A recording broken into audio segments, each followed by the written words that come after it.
நம்ம சர்ஜிக்கலாக ஆற்றணுமா இல்லை வந்துட்டு ட்ரெஸ்ஸிங் பண்ணியே ஆற்றலாமாங்கிறது முடிவு பண்ணுறது என்னெல்லாம் ஃபேக்டர்ஸ் இருக்கும்னு நீங்கள் நினைக்கிறீங்க?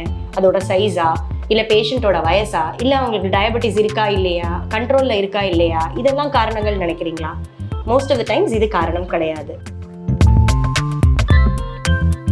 ஃபஸ்ட்டு சொன்ன மாதிரி ப்ரெஷரை நம்ம ரிமூவ் பண்ணணும், ஆஃப்லோட் பண்ணணும்.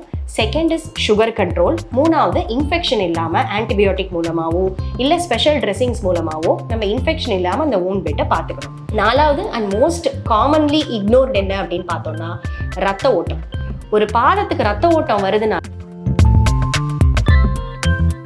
ஸோ யார் யாருக்கெல்லாம் சர்ஜரி வேணும், யார் யாருக்கெல்லாம் வேண்டாம் அப்படிங்கிறத நம்ம ஒரு டிராஃபிக் லைட் பிரின்சிபல் வச்சு இப்போ எக்ஸ்பிளைன் பண்ணலாம். ஸோ ஃபர்ஸ்ட் இருக்கிற குரூப் வந்துட்டு கிரீன் குரூப்.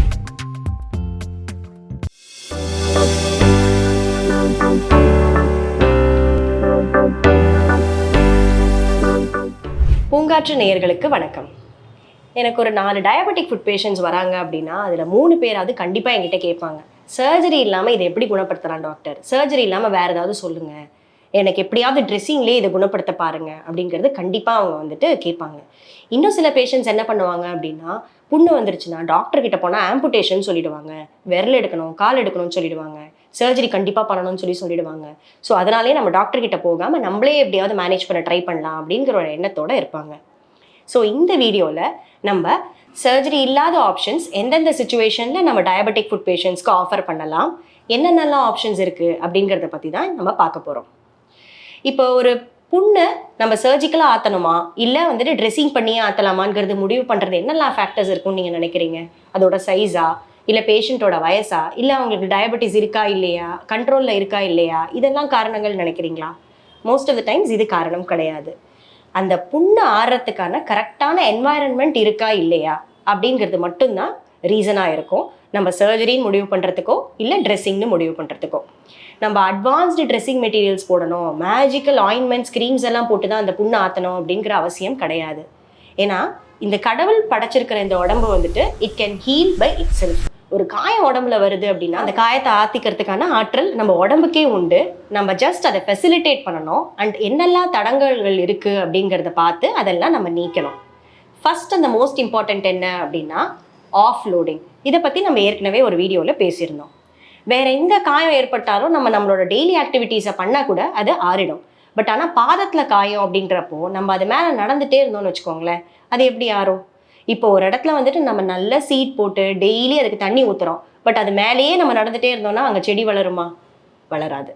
ஸோ இதுதான் வந்துட்டு ஆஃப்லோடிங்கிற பிரின்சிபலுக்கான முக்கியமான காரணமே. ஸோ நம்ம எந்த இடத்துல புண்ணு இருக்கோ அந்த இடத்துல ப்ரெஷர் வராமல் பார்த்துக்கணும். இந்த ப்ரெஷர் வராமல் பார்த்துக்கிறதுக்கு ஆஃப்லோடிங் ஃபுட்வேர் இருக்குது, டோட்டல் கான்டாக்ட் காஸ்ட்டுங்கிற ஆப்ஷன் இருக்குது. இல்லை ரொம்ப க்ரூஷியல் இடங்கள், அதாவது ஹீல் மாதிரி இடங்கள்ல இருக்குது அப்படின்னா பேஷண்ட் கொஞ்ச நாளைக்கு வந்துட்டு வாக்கர் யூஸ் பண்ணி அந்த கால் யூஸ் பண்ணாமல் நடக்கிற மாதிரி இருக்கும். இல்லை ஸ்பெஷல் டைப் ஆஃப்லோடிங் ஃபுட்வேர், முட்டிக்கால் வரைக்கும் வர மாதிரி இருக்கிற ஃபுட்வேர் நம்ம கொடுத்து அந்த இடத்துல இருக்கிற ப்ரெஷரை நம்ம நீக்கிற மாதிரி இருக்கும். இதுதான் most important method for healing a wound. So நம்ம புண்ணு மேலே என்ன போடுறோங்கிறத விட புண்ணுலேருந்து ப்ரெஷரை எடுத்தோம்னா தான் அந்த புண்ணை ஆறும். செகண்ட் அந்த மோஸ்ட் இம்பார்ட்டண்ட் என்ன அப்படின்னு பார்த்தோம்னா பிளட் சுகர் கண்ட்ரோல். காயத்துக்கும் பிளட் சுகர் கண்ட்ரோலுக்கும் என்ன சம்மந்தம் இருக்குன்னு நம்ம நினைக்கலாம். பட் ஆனால் நம்ம பிளட் சுகர் லெவல்ஸ் ஃப்ளக்சுவேட் ஆகும்போது நம்மளோட பாடி நம்மளோட வூண்டை ஹீல் பண்ண ட்ரை பண்ணுற எல்லா மெக்கானிசம்ஸும் ஃபெயிலியர் ஆகிடும். நம்மளோட நோய் எதிர்ப்பு சக்தி கம்மியாயிடும். நம்ம வூண்ட் ஹீலிங்க்கு ப்ரொடியூஸ் பண்ணுற அந்த க்ரோத் ஃபேக்டர்ஸ் எல்லாமே வந்துட்டு குவாலிட்டியும் கம்மியாயிடும், ப்ரொடக்ஷனும் கம்மியாகும். ஸோ இதெல்லாம் ஒழுங்காக நடக்காத போது டெஃபினட்டாக there is going to be delayed wound healing. So sugar கண்ட்ரோலுங்கிறது வந்துட்டு ரொம்ப ரொம்ப வைட்டல் ஃபார் வூண்ட் ஹீலிங். மூணாவது ரீசன் என்ன அப்படின்னு பார்த்தோம்னா இன்ஃபெக்ஷன். எல்லா காயங்களுமே இன்ஃபெக்டடா அப்படின்னு கேட்டால் இல்லை. பட் அன்ஃபார்ச்சுனேட்லி நிறைய பேர் என்ன பண்ணுவாங்க அப்படின்னா, ஒரு காயம் வந்துருச்சுனாலே ஒரு ஃபார்மசிக்கு போயிட்டு ஆன்டிபயோட்டிக் வாங்கி போட ஆரம்பிச்சிருவாங்க. பட் எல்லா காயங்களுக்கும் ஆன்டிபயோட்டிக் போடணுங்கிற அவசியம் இல்லை. பட் அதே சமயத்தில் ஒரு இன்ஃபெக்ஷன் ஆகாது இந்த காயம் அப்படின்னு நம்ம வந்துட்டு கேஷுவலாகவும் விட முடியாது. பிகாஸ் டயபெட்டிக் ஃபுட்டை பொறுத்த வரைக்கும் டைம் இஸ் டிஷ்யூ. நம்ம வந்துட்டு ஒரு ஃபியூ ஹவர்ஸ் வெயிட் பண்ணால் கூட நம்ம ஸ்கின்ல இருக்கிற கிருமிகளே வந்துட்டு உள்ளே புகுந்து இன்ஃபெக்ஷன் காஸ் பண்ணுறதுக்கான வாய்ப்புகள் இருக்குது. அண்ட் இவங்க வந்துட்டு இந்த வலி தெரியாததுனால நடக்க கூடவே இன்ஃபெக்ஷனும் சேர்ந்து என்ன நடக்கும் அப்படின்னா, மோஸ்ட் ஆஃப் த டைம்ஸ் நம்ம புண்ணை பார்க்கும்போது உள்ளுக்குள்ளே இருக்கிற எலும்போ இல்லை டெண்டனோ கூட வெளியில் விசிபிளாக இருக்கும். ஆனால் பேஷண்ட் கம்ஃபர்டபுளாக வலி இல்லாமல் படுத்துட்ருப்பாங்க. ஸோ ஃபஸ்ட்டு சொன்ன மாதிரி ப்ரெஷரை நம்ம ரிமூவ் பண்ணணும், ஆஃப்லோட் பண்ணணும். Second is sugar control. மூணாவது இன்ஃபெக்ஷன் இல்லாமல் ஆன்டிபயோட்டிக் மூலமாகவோ இல்லை ஸ்பெஷல் ட்ரெஸ்ஸிங்ஸ் மூலமாகவோ நம்ம இன்ஃபெக்ஷன் இல்லாமல் அந்த ஊன் பெட்டை பார்த்துக்கணும். நாலாவது அண்ட் மோஸ்ட் காமன்லி இக்னோர்ட் என்ன அப்படின்னு பார்த்தோம்னா ரத்த ஓட்டம். ஒரு பாதத்துக்கு ரத்த ஓட்டம் வருதுன்னா தான் நம்ம கொடுக்குற ஆன்டிபயோட்டிக்காக இருந்தாலும் சரி, நம்ம சாப்பிட்ற சாப்பாடாக இருந்தாலும் சரி, இல்லை நம்ம பாடி ப்ரொடியூஸ் பண்ணுற நம்ம க்ரோத் ஃபேக்டர்ஸாக இருந்தாலும் சரி, எதுவுமே அந்த பாதத்தை ரீச் ஆகணும் அப்படின்னா அந்த இடத்துக்கு போகிற அந்த பிளட் வெசல் ஓப்பனாக இருக்கணும். ஸோ ஒரு குழாலேருந்து தண்ணி வருது, பைப்பில் அடைப்பு இருக்குது அப்படின்னா அது வந்துட்டு அதோட ஃபைனல் டெஸ்டினேஷனை ரீச் ஆகாது. ஸோ இதே மாதிரி தான் நிறைய பேஷண்ட்ஸ்க்கு வந்துட்டு அவங்களோட பாதத்தில் ரத்த ஓட்டம் இருக்கா இல்லையா அப்படிங்கிறது வந்துட்டு தெரிய வருது இல்லை. ஒரு காயம் வந்துட்டு வரத்துக்கு முன்னாடி அந்த காயம் வந்து அது ஆறாமல் அவங்க கஷ்டப்படும் போது தான் நம்ம டயக்னோஸ் பண்ணுறோம், அதாவது அவங்களோட பாதத்தில் ரத்த ஓட்டம் கம்மியாக இருக்குன்ட்டு.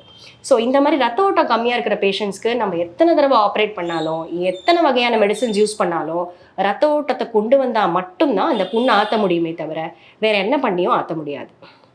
And last and most neglected especially in Indian population என்ன அப்படின்னு பார்த்தோம்னா நியூட்ரிஷன். ஸோ எல்லாமே நம்ம பண்ணியிருப்போம், ப்ராப்பராக க்ளீன் பண்ணியிருப்போம், ஊண்டை நல்லா ட்ரெஸ்ஸிங் பண்ணியிருப்போம், அங்கே வந்துட்டு ப்ரெஷர் வராமல் பார்த்துப்போம், எல்லாமே பக்காவாக பண்ணிவிட்டு சாப்பாட்டில் நம்ம மிஸ் பண்ணிட்டோம், ப்ரோட்டீன் சஃபிஷியண்ட்டாக இல்லை அப்படின்னா வூண்ட் ஹீலிங் டெஃபினட்டாக டிலே ஆகிடும். அண்ட் அந்த மாதிரி சுச்சுவேஷனில் டிலேடு வூண்ட் ஹீலிங்கிறதுனால ரிப்பீட்டட் சர்ஜரிஸ்க்கு போகிறதுக்கான வாய்ப்புகளும் இருக்குது. ஸோ சப்போஸ் நம்ம வீட்டில் அழுக்கு இருக்குன்னு வச்சுக்கோங்களேன், நம்ம என்ன பண்ணுவோம், அந்த அழுக்கை ரிமூவ் பண்ணுவோம், அதுக்குன்னு வீடு அடிப்போமா? இல்லை.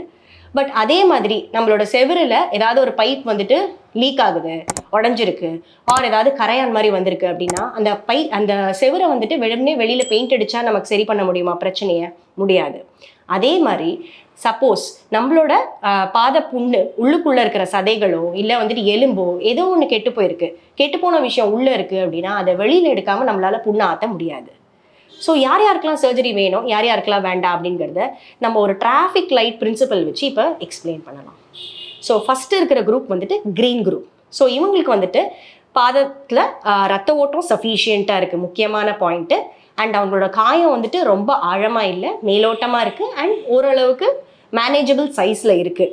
அண்ட் அவங்க ப்ராப்பராக சாப்பிட்றாங்க, அந்த இடத்துல வந்துட்டு ப்ரெஷர் வராமல் பார்த்துக்கிறாங்க அப்படின்னா 90% ஆஃப் த டைம்ஸ் அவங்களுக்கு ட்ரெஸ்ஸிங் மட்டுமே பண்ணி சர்ஜரி இல்லாமல் நம்மளால் புண்ணை ஆற்ற முடியும். செகண்ட் குரூப் வந்துட்டு எல்லோ குரூப். இவங்களை நம்ம கொஞ்சம் கேர்ஃபுல்லாக பார்த்துக்கணும். ஸோ இவங்களுக்கு சுகர்ஸ் ஒருவேளை ஃப்ளக்சுவேட்டிங்காக இருக்கலாம், காயம் கொஞ்சம் மைல்டு இன்ஃபெக்ஷன் இருக்கலாம், கொஞ்சம் ஆழம் இருக்கலாம். ஸோ இவங்களுக்கும் இனிஷியலாக நம்ம வந்துட்டு ட்ரெஸ்ஸிங் பண்ணி ஆற்றுறதுக்கான முயற்சிகள் பண்ணலாம். பட் ஒருவேளை டிலே இன் வூண்ட் ஹீலிங் இருக்குது அப்படின்னா at some point of time நம்ம வந்துட்டு அதை ஃபெசிலிட்டேட் பண்ணுறதுக்காக ஏதாவது சர்ஜரி பண்ணுற மாதிரி இருக்கும். ரெட் குரூப்பில் ட்ரெஸ்ஸிங் பண்ணி ஊண்டு ஆற்றுறதுக்குங்கிறதுக்கான கான்செப்டே கிடையாது. பேஷண்ட் சிக்காக வரும்போது ஃபீவரோடு இருக்காங்க, அவங்களோட பிளட் ப்ரெஷர்லாம் கம்மியாக இருக்குது, இல்லை அவங்களோட பாதத்தில் ஏதோ ஒரு பகுதி வந்துட்டு கருப்பாக இருக்குது, புண்ணே பார்க்கறதுக்கு கருப்பாக இருக்குது, அதுலேருந்து சீழ் வருது, ப்ராப்பராக ரத்த ஓட்டம் இல்லை, இன்ஃபெக்ஷன் ரொம்ப சிவியராக இருக்குது, இந்த மாதிரி சுச்சுவேஷன்ஸில் நம்மளால் ரிஸ்க் எடுத்து ட்ரெஸ்ஸிங் பண்ணி அந்த புண்ணை ஆற்ற முடியாது.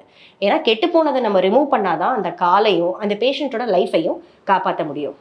ஸோ ஒரு பேஷண்ட்டுக்கு புண்ணோட வராங்க அப்படின்னா சர்ஜரி வேணுமா வேண்டாமாங்கிறத முடிவு பண்ணுறதுக்கான ஒரே ஃபேக்டர் டாக்டர் மட்டும் கிடையாது. It is both the patient as well as the doctor. Most of the times பேஷண்ட்டோட கண்டிஷனை பொறுத்து தான் நம்ம அந்த டெசிஷன் எடுப்போம். இப்போ ஒரு டாக்டர் நீங்கள் வாரத்துக்கு ஒரு தடவை நம்ம பார்க்குறோன்னு வச்சுக்கோங்களேன், ஒரு 15 மினிட்ஸ் பார்க்குறோம், அவங்க கட்டெல்லாம் மாற்றுறாங்க, புண்ணெல்லாம் அசஸ் பண்ணுறாங்க, கரெக்ட். பட் ஆனால் ஒரு நாளில் 15 மினிட்ஸ் அவங்க பார்க்குறாங்க, மீதி இருக்கிற டைம் ஃபுல்லாக நம்ம புண்ணை எப்படி பார்த்துக்கிறோம், நம்மளை எப்படி பார்த்துக்கிறோங்கிறத பொறுத்து தான் அந்த புண்ணை அப்படியே ஆற்றலாமா இல்லை சர்ஜரி பண்ணி ஆற்றணுமாங்கிறது இருக்குது. ஸோ டயபெட்டிக் ஃபுட் அல்சர்னாலே ஆம்புடேஷன் தான், சர்ஜரி தான் அப்படின்னு சொல்லி நினச்சி பயப்படாதீங்க. நிறைய நான் சர்ஜிக்கல் ஆப்ஷன்ஸும் இருக்குது. இதை பற்றி உங்களுக்கு ஏதாவது டவுட்ஸ் இருந்ததுன்னா நீங்கள் கமெண்ட் பண்ணுங்கள், நாங்கள் ஆன்சர் பண்ணுறதுக்கு ரெடியாக இருக்கோம். பூங்காற்று, இது நாளைய நல்வாழ்விற்கான வழிகாட்டி.